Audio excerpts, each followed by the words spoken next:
Vamos lá, então. A gente vai iniciar agora o debate da manhã com a nossa convidada aqui, que é a professora Andréa Torres, que é coordenadora do curso de Serviço Social da Unifesp, participante do GPEX-DH, Grupo de Estudo de Pesquisa e Extensão em Sistema Punitivo, Justiça Criminal e Direitos Humanos. Já teve também uma militância aí na Pastoral Carcerária, né, uma entidade importante no acompanhamento do sistema prisional brasileiro, e faz uma crítica aí ao sistema punitivista, né, e propõe aí também uma transformação, assim como a gente, né, o que a gente vem discutindo aqui, uma transformação radical da sociedade para inverter essa lógica do punitivismo, né. Então vou passar aqui para a professora Andréa para ela fazer a exposição e depois a gente abre aí para o debate. Bom dia a todas e todos. Todo mundo acordado, que bom. É um prazer estar aqui com vocês. Quero de antemão agradecer o convite da organização, o Eric aí, que em nome da organização me convidou. A gente teve aqui com o pessoal final de semana passado. Gostei muito de conhecer o sítio. Deixar um abraço para o Márcio aí, nosso anfitrião. Vou pedir licença para vocês para falar sentada, porque eu tenho mobilidade reduzida. Se eu cair aqui vai ser muito mico. E tenho meia hora para a gente levantar alguns assuntos para poder debater, conversar melhor, né? Não é nada de palestra, nada disso. Primeiro quero dizer para vocês assim, que hoje assistente social, professora, e com o caminho aí sobre a pesquisa, o estudo na questão penal, por uma vertente da criminologia crítica, que não é todo mundo que fala por essa perspectiva. O mais importante dizer para vocês que eu venho de movimento de jovens. Estava falando para o Eric aqui, tinha um cartaz aqui, Juventude e Movimento, né? O meu era movimento de juventude. E por isso que eu acredito muito e aceitei o convite com toda alegria, porque a minha formação começou aí. Começou talvez um pouco mais cedo, aos 14, mas aos 18 eu já estava numa penitenciária jogando vôlei com as meninas, com esse tamanho todo aqui, mas, né? E acho que o meu lugar de fala é bom apresentar para vocês, né? Tenho muito orgulho disso, faria tudo de novo. Mas realmente não sei se eu teria tido essa trajetória se não fosse um movimento de jovens. Depois é que eu fui para a Pastoral Carcerária, né? Na verdade, a minha trajetória foi jogar vôlei com as presas. Assim que eu entrei em serviço social na PUC, a mãe de um amigo meu estava presa, e esse amigo convidou o grupo que fazia esportes no colégio, e a gente foi lá levar alguma coisa diferente para elas, um lazer, etc. Obrigada. E depois eu fiz muito teatro com eles, eu fazia teatro no Tuca, e a gente fez muita coisa para os filhos dos presos, Dia das Mães, Dia dos Pais. A gente fez por muito tempo no Carandiru, a gente fez muita festa lá no dia de visita, né? Depois tinha um grupo forte de samba de raiz, que era o Raiz da Liberdade, e eles não tinham instrumentos, então eu e meus amigos levávamos os instrumentos e tocávamos com eles. Claro que eles tocavam bem melhor, né? Mas fizemos muita música no Carandiru também, de pavilhão em pavilhão. E o que mais? E assim o tempo foi passando, eu entrei na faculdade. Depois eu queria ver como era o trabalho de uma assistente social no presídio, prestei concurso, trabalhei 2 anos e meio como assistente social, não aguentei, saí, mas sempre militando no Carandiru. No Carandiru a gente tinha um grupo que chamava Fé e Política. Eu venho da Teologia da Libertação, como formação, né? O Deus dos pobres. E a gente levava um pouco essa reflexão, mas era uma grande desculpa para estar no meio dos presos e saber de denúncias e poder levar para a pastoral. né? E nessa brincadeira eu passei mais de 20 anos, né? Visitando os presos, denunciando violação de direitos humanos. Fizemos um projeto para atender os egressos, né, quem saía do presídio, para poder forçar o governo a ter um projeto para atender os egressos prisionais. Trabalhamos com famílias.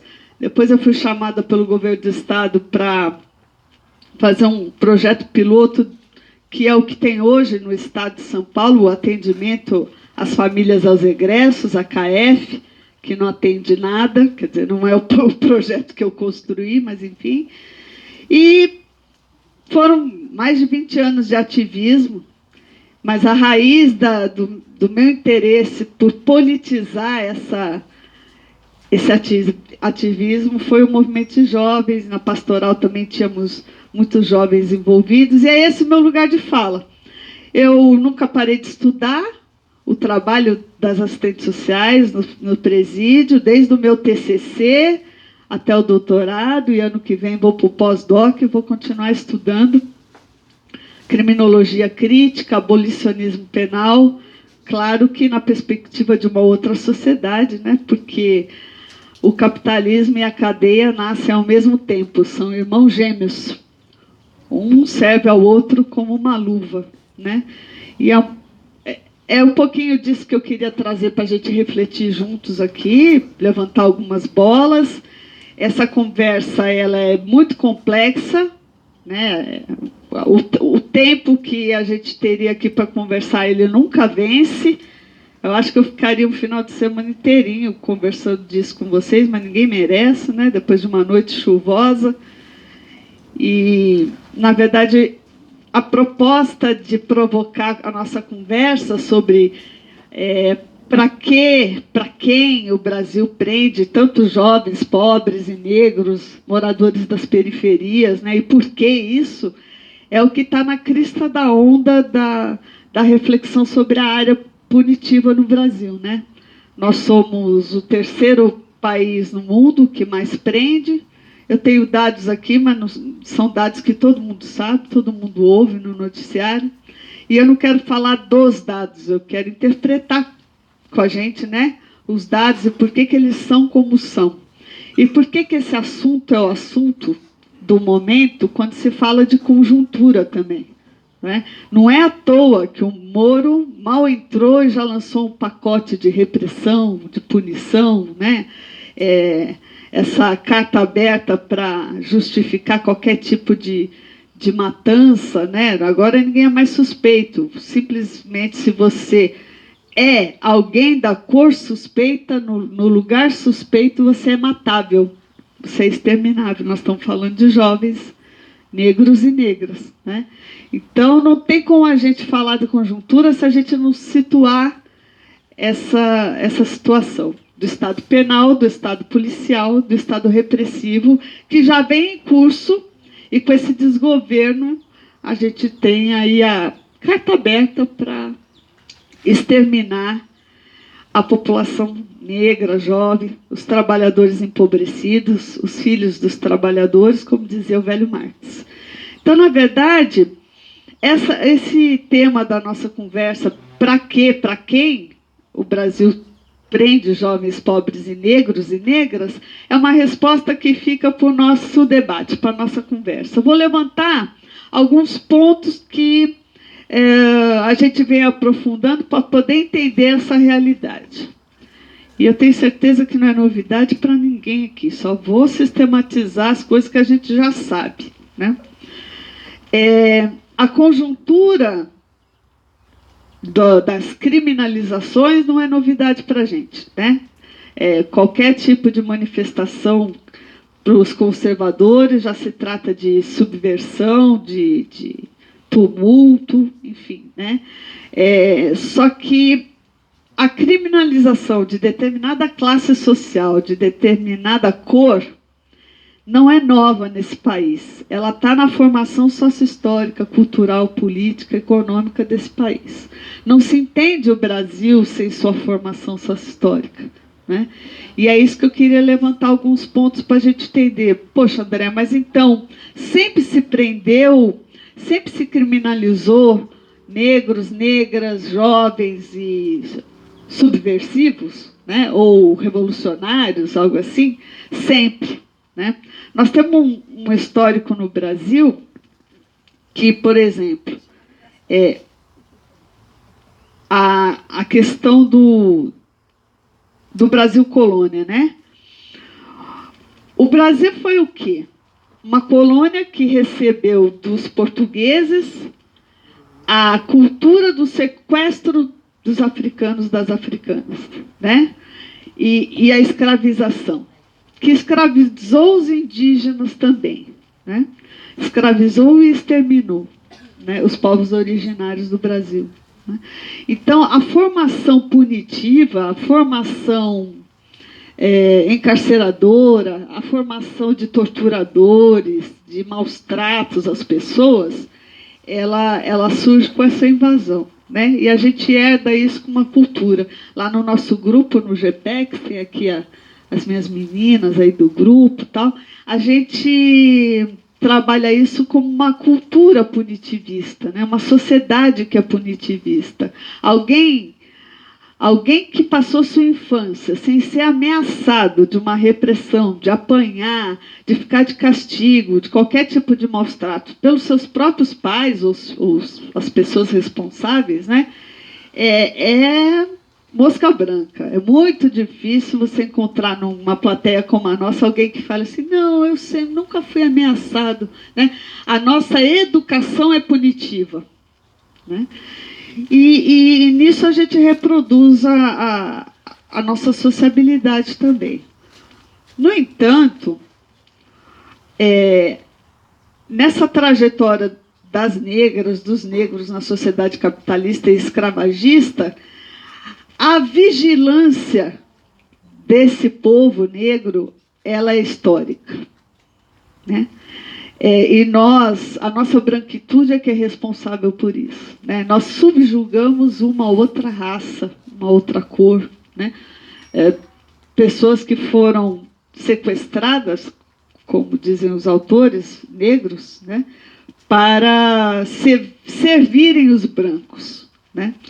As mulheres foram para o trabalho doméstico ou para cuidar das crianças das brancas, e os homens foram para o serviço pesado, né? Os homens são os sujeitos dos serviços, né?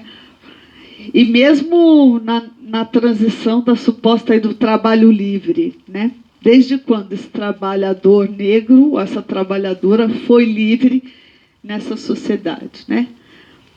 Mas a gente volta já nesse contexto.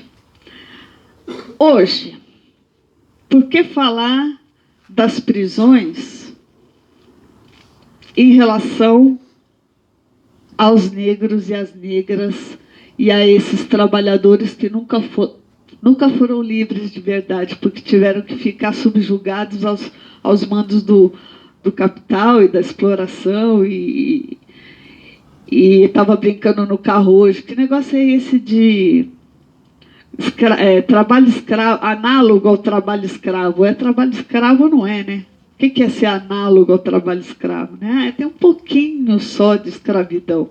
Não existe isso, né? Isso é uma cultura nesse país. Por que falar dos presos e das presas hoje? Porque é preciso olhar os dados para além da fenomenologia, né? Para além dos dados aparentes, da simples informação. A gente sabe dos dados, mas ninguém os interpreta. Se o Brasil cumprisse hoje todos os mandados de prisão, hoje, 2019, a gente estaria beirando os 800, 900 mil presos. O censo de 2019 já bate quase 800 presos no Brasil, entre homens e mulheres. Ele passou rapidamente do 4º país que mais encarcera no mundo para o 3º, atrás dos Estados Unidos, da Rússia e da China, ou da China ou da Rússia. Faz a mínima diferença, né? Países que são praticamente continentes, e o nosso é também, e que são experts em resolver conflitos sociais, conflitos políticos, pelas penas. né?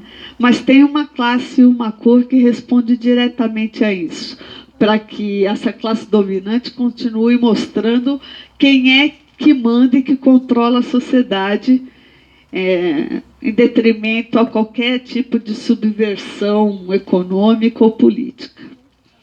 Eu tive numa mesa com o Marcelo Freixo, há muito tempo atrás, na época que lançou o filme Salve Geral, e ele dizia assim, que em poucas décadas a população carcerária brasileira vai se igualar aos Estados Unidos, que hoje já ultrapassa 1 milhão e 500 de pessoas e que vem totalmente na contramão do Brasil.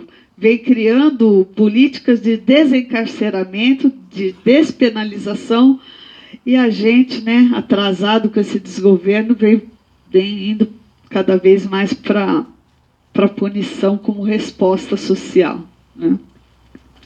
Não sei se vocês sabem, não é uma coisa que se fala muito, porque a gente tem uma mídia sanguinária aí, né? Que você liga a televisão em alguns canais, sai sangue, e a mídia sensacionalista, mas no Brasil, o primeiro motivo, a tipologia criminal, é patrimonial, é roubo e furto. São 36% das pessoas que estão presas, não necessariamente condenadas, elas estão por roubo e furto. Roubo e furto, desculpa. Que é aquela questão do celular, não é? Do assalto à caixa eletrônico, são essas questões. Está quase igualando a questão do tráfico de drogas. São os grandes traficantes? Claro que não. São os mulas, né? Os pequenos comerciantes ilegais, que a gente prefere dizer, de substâncias ilegais, né? Que beiram os 25%. Então, junta aí, 36% com 25%, eu fiz humanas, eu faço miçanga. Quanto dá isso aí? 60, vai, nos fala mais nisso. 60% das pessoas que são detidas, né, estão enquadradas na questão do furto, do roubo e envolvidas com o que se chama tráfico de drogas pela nova lei, né? A questão dos crimes contra a vida diretamente, homicídios, feminicídio, estupro, latrocínio, roubo seguido de morte, beiram sempre 10%, 5%, e que não é o que é veiculado para a gente pela mídia, não é? A gente, lá em casa, teve uma época que eu ia sair, parecia que eu ia ser esquartejada na esquina, por causa dos programas de Datena e essas coisas todas, né? Deixa todo mundo com esse medo social, esse pânico, né? De que essa violência está descontrolada. Se você reparar bem, se você só assistir o noticiário, você pensa que você está numa barbárie, num bang-bang, né? Porque só aparece esse tipo de coisa. Esse tipo de coisa está acontecendo, né? Produto de uma sociedade de desigualdades, né? Crescentes, mas também não é nesse nível. Mas a quem interessa que a gente pense que a gente está vivendo só assaltos, só feminicídios, só estupros. Temos isso na realidade social. Mas, efetivamente, 40% da população que está detida no Brasil não está condenada, não passou por julgamento, né? E obrigada, Linda, segundo os princípios do direito, a gente tem que presumir inocência, né? E ontem à noite eu estava lendo uma matéria que saiu sobre o judiciário brasileiro, né? E o quanto que se encarcera né, um judiciário conservador, preconceito, né? Que não poupa a população negra das acusações de você é negro, está no lugar errado e você é suspeito, né? Quem é negro e negra aqui sabe muito melhor do que eu sobre o que eu estou falando, né? E o nosso judiciário muitas vezes tem que absolver na sua morosidade, por isso que as cadeias estão como estão, né? Porque não há prova concreta, muito pelo contrário.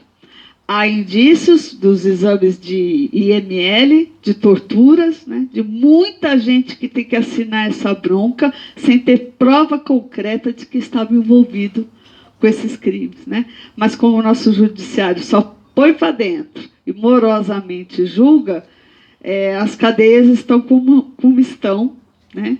E por que esse movimento é assim? Então, é por isso que a gente tem que se perguntar, por exemplo, qual é o papel dessa nova lei antidrogas e do enquadramento da imensa maioria das pessoas que estão presas pelo tráfico de drogas. Então, de 18 a 29 anos na cadeia, acho que é a idade da imensa maioria de vocês, né?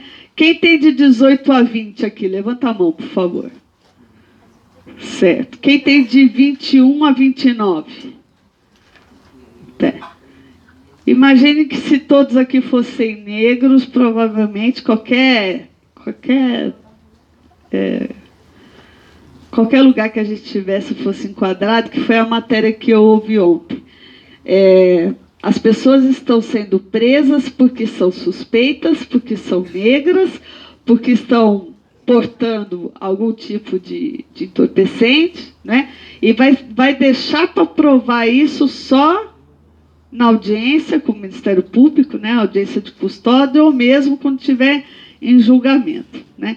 E aí só em julgamento elas têm a possibilidade de falar para o juiz, mas eu não estava lá, eu sou inocente, não tem, aí os defensores públicos não tem prova concreta contra mim e tem prova de que eu fui torturado, prova de IML, quer dizer, ela passa tempo presa só quando ela vai a julgamento que ela tem a oportunidade de dizer isso. Imagina que 40% de quem está preso hoje está preso sem julgamento, sem a oportunidade de dizer isso para ninguém que tem a autoridade de lhe dar a justiça, né, e a liberdade.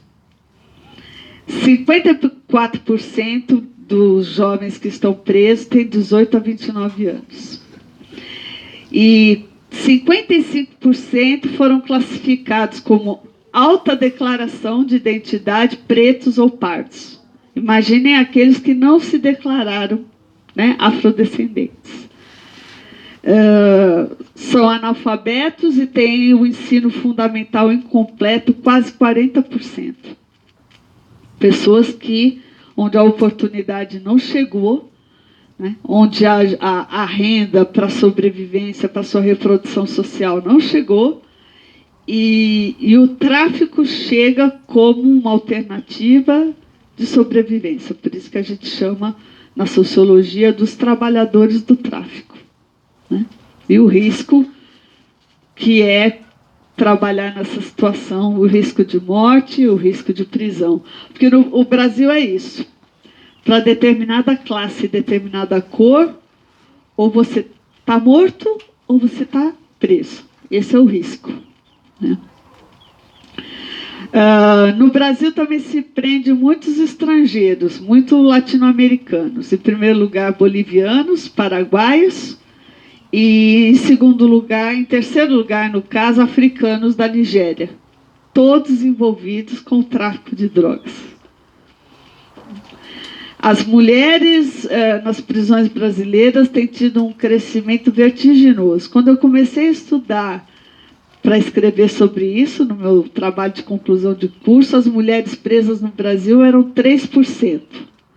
Em 20 anos, em 20 e poucos anos, isso vem assim, galopantemente dobrando.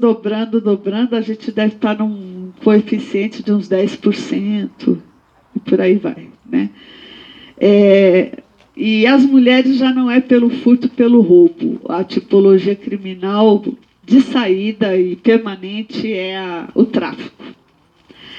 Então, gente, assim, a criminalização dos jovens negros, negras e moradores das periferias, ela se traduz nas prisões brasileiras. É um erro a gente não considerar a leitura da conjuntura sem dizer o papel que o Estado penal e policial tem hoje nas nossas vidas.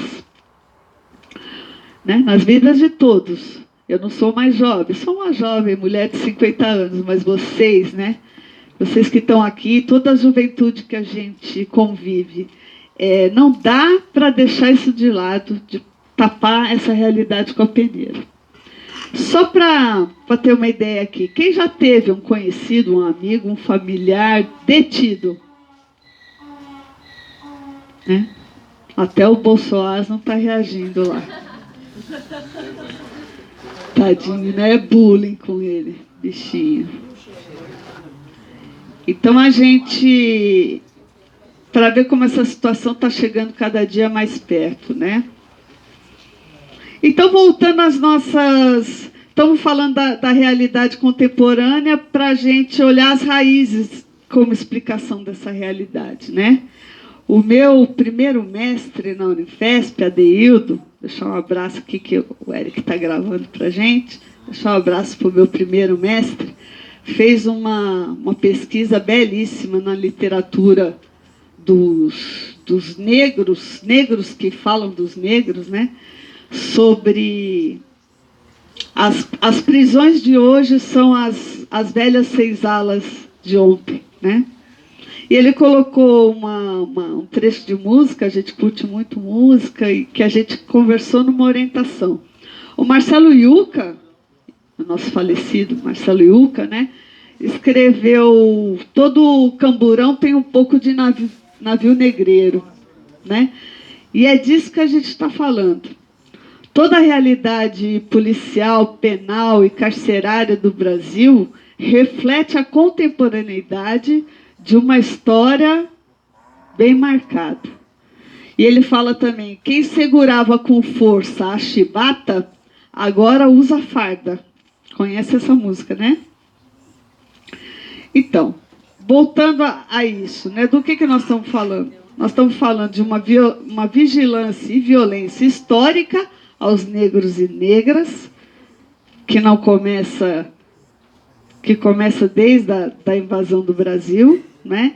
E que não desaparece com a falácia da assinatura de uma lei áurea, né? A vigilância e a violência, o racismo histórico e, por isso, estrutural da população negra e empobrecida no Brasil é o chão histórico das nossas prisões hoje, né? De quem é penalizado e quem é criminalizado pelas suas necessidades sociais. Porque o crime contra o patrimônio, o crime material e o crime por pertencer a uma alternativa de geração de renda, que é o tráfico, o chamado tráfico de drogas, explica a atualidade de um Brasil estruturalmente e institucionalmente racista, né? O pacote do Moro e aqui no governo do Estado de São Paulo, o desgoverno do Dória, né? Eles apontam como agora não vai ter ninguém de direitos humanos. Pode atirar pelas costas, sempre pôde, né? O auto de resistência. Mas agora está assim, PM está autorizado. Está em condição suspeita? O que é condição suspeita para a polícia? Né? A polícia que mata, a polícia que não atira na perna para imobilizar, né? Que atira pelas costas, que atira na nuca, que atira para matar. Então, a gente tem feito as análises de que quem não está sofrendo esse genocídio do povo negro, né? Quem não está sendo exterminado nas periferias, nas chacinas, está sendo preso, né? E a gente teve que ouvir do atual presidente que vamos botar nas cadeias e jogar a chave fora, como se isso já não fosse a política, né? E aí, quando a gente interpreta, então, que as prisões brasileiras são as senzalas de ontem, né?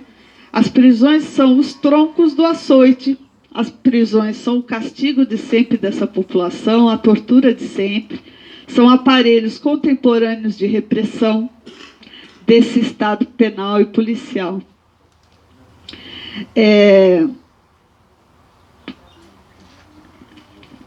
Essa leitura a gente não vê comumente por aí, porque ela tem uma base crítica e marxista, né, de análise. Porque ela faz a interface direta com a sociedade capitalista que nós temos, né? E por que uma instituição como a prisão brasileira, do apartheid, do confinamento, do castigar, da vingança, porque as prisões, já dizia o Foucault, desde o seu nascimento, elas nunca foram para fazer o bem. Não dá nem para... Não orna nem a ideia de prisão, nunca foi para humanizar ninguém. Isso foi um discurso da modernidade, né? Que a gente... Para que a prisão fosse um passo mais humanizador do que a forca, do que... no tempo do absolutismo, né? Largar as pessoas no calabouço, depender se vai viver ou vai morrer, depender do humor do rei, né? A prisão teve um momento histórico que ela foi a redução de danos de um tipo de penalogia, né? Mas ela nunca foi para recuperar, ressocializar, qualquer reeducar, qualquer rei aí que a gente conhece, né? Quando as pessoas falam em qualquer ambiente, no acadêmico, na reunião política, na televisão, que a cadeia e a pena vão recuperar o sujeito, vão reeducá-lo, vai reinseri-lo, são pessoas totalmente ignorantes no assunto, porque alguém que passa por uma pena ou uma prisão tem um carimbo de um estigma cravado na testa. Ninguém dá emprego nem na prefeitura para varrer a rua, né? Então, é uma falácia, né? Uma mentira travestida de verdade, onde todo mundo finge que acredita e o Estado que faz. Até os presos acreditam, fingem que acreditam, mas sabem muito bem que isso é uma mentira, que a única coisa que a pena de prisão reserva para o ser humano é sua desumanização, porque é castigo, porque é repressão, porque é confinamento, é retirada da sua humanidade. A psicologia vai chamar de deteriorização do seu eu, né? E a gente se pergunta se não é isso que essa sociedade quer, né? Porque é o seguinte, por muito tempo houve um preconceito científico, antropológico, da própria medicina forense, lombrosiana, e do higienismo, que a negritude era sinal de ameaça, era sinal de vadiagem, né? Eu tenho um amigo que é o Cazé, que é indígena, está lá na Federal de Olivença, que o doutorado dele foi assim, um zoom no centro de São Paulo, 2 pontos, nem tudo era italiano. Início do século passado, há exatamente 100 anos atrás, no centro de São Paulo, pela iconografia das fotos, você faz um zoom, você vê negros de paletó, chapéu, buscando trabalho, vadiando, como se dizia na época, né? E que é daí que vem o termo seus vagabundos, né? Vagabundo é de vadiagem. Porque ninguém dava emprego, e não sei se isso mudou muito, né? Quando pede foto no seu currículo, né? Para que pede foto? Antigamente era inconstitucional você pedir boa aparência, porque vai saber o que era boa aparência para o sujeito, né? Agora pede foto no currículo. Mudou no quê? O que quer ver na foto? Uma vez eu perguntei para uma assistente social que estava pedindo esse tipo de coisa, assim, de levinha, né? Foto para quê? Não, para a gente já conhecer o candidato. Falei, tá. Mas não vai fazer entrevista para conhecer o candidato? Como a gente reproduz questões, né, preconceituosas, discriminatórias e racistas, né? Então, há 100 anos atrás, o tal do negro e da negra livre não estava tão livre assim, né? Porque ele só tinha oportunidade de trabalhar nos serviços com remuneração, se tivesse alguma remuneração injusta, Por muito tempo, e até hoje você encontra nesse país, talvez seja o tal do análogo ao trabalho escravo, gente que trabalha em troca de comida e de cama. Isso ainda existe nesse país, gente. Pode não existir pertinho da gente, mas no urbano. Mas se deixasse, existia também. Sempre vai ter uma tia, uma mãe, um nós mesmos, sei lá, talvez aqui não, mas uma pessoa que pense, pô, mas eu já estou te dando comida e casa para você trabalhar para mim. E água também. Não é? Tem gente que fala assim, gente que mora na rua não passa fome. O brasileiro é cordial, né? Já diziam os nossos pensadores hoje. Que mentira, você nunca conviveu com quem mora na rua.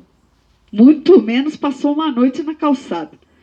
Ninguém quer gente que está na rua, na frente da sua casa, vai para o portão do lado, mas aqui você não fica, não. Vai para a loja do lado, né? Ninguém quer uma população em situação de rua entrando num boteco, num bar para incomodar.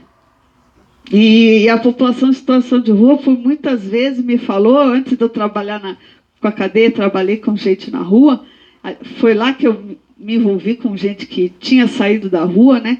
E eles sempre disseram para a gente que as pessoas não dão nem um copo d'água. São os mitos do brasileiro cordial, né? Mas, enfim, há 100 anos atrás, os negros e as negras libertos, eles foram condicionados aos trabalhos domésticos, aos trabalhos forçados, né? A vender seu trabalho por remunerações injustas. E isso é só a gente estudar a história diferente daquela que nos foi ensinado na escola, né? Não é isso que nos ensinam e por isso que a gente perpetua essa branquitude. Essa história desse pensamento higienista, preconceituoso e determinista, que a negritude é uma geneticamente inferior, que os negros e as negras são vagabundos, preguiçosos, é só olhar como se faz piada com baiano, né? A malemolência, vocês acham que vem da onde? Daquele estado negro, né? Vem dessa leitura, né? E a gente reproduz isso historicamente na sociedade que vive, porque nos interessa, no capitalismo, continuar explorando essas pessoas, né? Como elas são consideradas de menor qualificação, de menor potencial, de menor... enfim, de uma genética inferior, né? Não é à toa a relação que se faz absurda dos negros com os macacos, né? Das negras como fortes e por isso podem amamentar todas as crianças de uma branca, né? Como esse racismo está tão presente nessa sociedade brasileira, eu não vou falar nem nas outras sociedades, né? Que a gente não consegue ver o quanto isso está intrínseco na nossa história de brasileiros, quanto a gente não aceita que os brasileiros são constituídos por essa miscigenação e que não é a minoria, a maioria do povo brasileiro é afrodescendente, né? E o que significa a não aceitação disso? E por isso a gente tem que olhar as cadeias como a instituição que congrega toda essa vontade de apartar, de segregar, de isolar os indesejáveis do convívio burguês branco.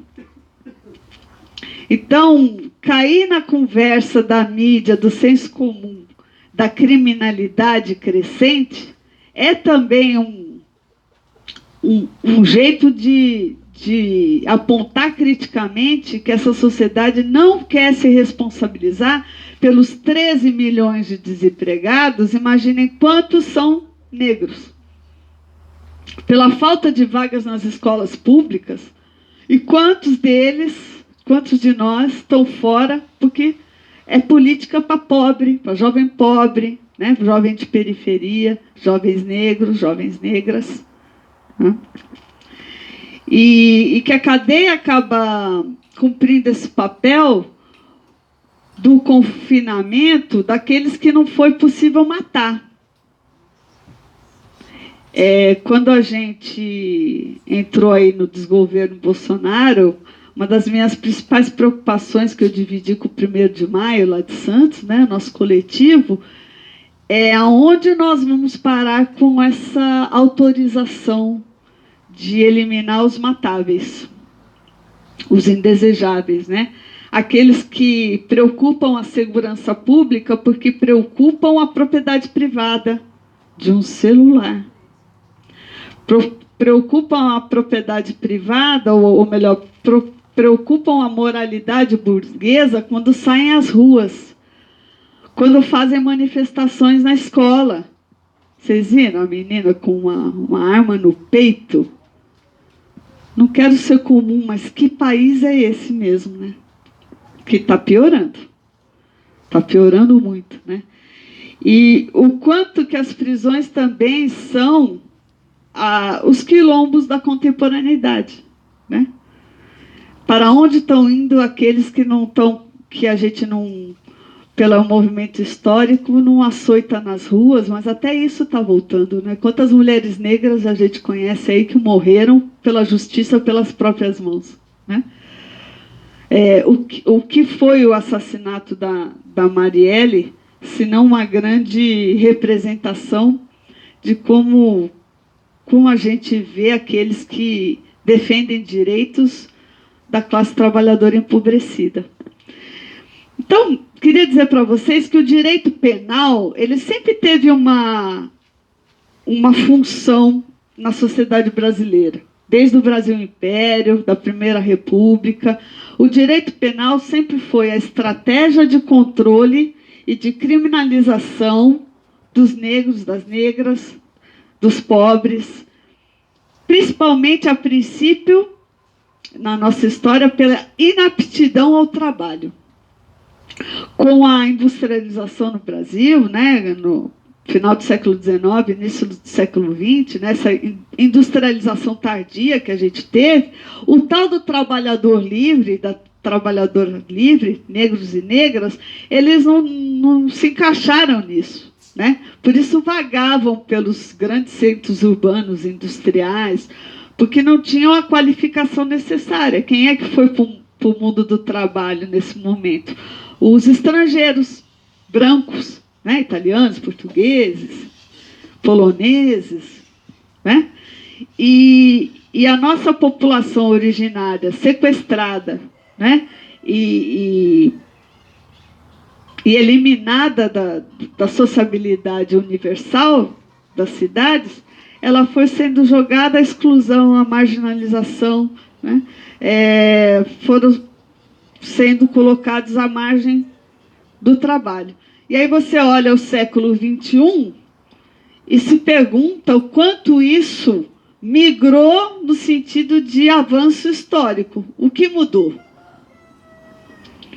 Quem é que pode levantar a mão porque é um jovem adulto desempregado?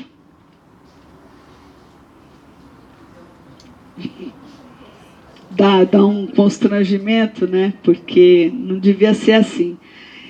Lá em sala de aula, lá no serviço social, eu faço um papo reto. Não pensa que vai sair da Universidade Federal de São Paulo e vai arrumar emprego, não, hein? Né, meninos? Que merda, né? Mas eu falo mesmo, não pensa que vai porque é trabalhador e trabalhadora como qualquer um, né? Então, gente, olha, para acabar, já falei mais do que devia. Acho que coloquei algumas questões importantes para a gente conversar, né? Lembrar que quem está nas prisões, mesmo não estando condenado, faz parte desses 13 milhões ou mais, né? 13 milhões é que não tem carteira assinada. Imagina todo mundo que vive dos bicos, do subemprego, né? Essas pessoas também estão lá primordialmente porque não tem trabalho, não tem geração de renda, e incluam o tráfico como opção de renda na vida das pessoas, né? E não é assim que isso é veiculado, não é assim que se pensa de homens e mulheres que estão presos. O Brasil não tem mesmo uma democracia racial, e o encarceramento massivo, seletivo, racista, é exemplo da falta de democracia, de oportunidades, né? Hoje, em tempo desse desgoverno militar aí, que está vendendo o país todo, né? As prisões, a privatização das prisões já está em curso, né? Ou seja, estar preso é negócio. Sua cabeça, se você for preso ou presa, vai valer muito para o mercado e para o Estado, né? A prisão é uma questão política, né? O controle social, eu gosto mais de falar a sociedade de controle em curso, né? Ela